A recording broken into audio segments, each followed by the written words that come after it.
কিসের এত ক্ষমতার বড়াই? ক্ষমতা যে চিরস্থায়ী নয়, এটা পৃথিবীর সব থেকে বাস্তব কথা।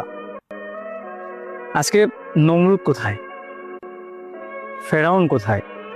কোথায় আবু জাহেল? উতবা সাইবা ওরা কোথায়? তাদের ক্ষমতার দাপট কোথায়? আজকে ইংলিশ খান কোথায়?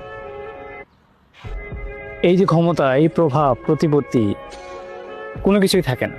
আজকে আপনি ভাবতেছেন যে আপনি খুব ক্ষমতার অধিকারী হয়ে গেছেন, আপনার দল ক্ষমতায় চলে আসছে, আপনি একটা ভালো দলের একটা রাজনীতি করেন।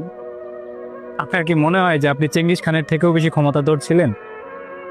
আপনার কি মনে হয় যে আপনি নমরুদের থেকেও বেশি ক্ষমতাধর? কই, আপনার থেকে বড় বড় ক্ষমতাধর পৃথিবী থেকে চলে গেছে, নাম নিশানা পর্যন্ত অনেক।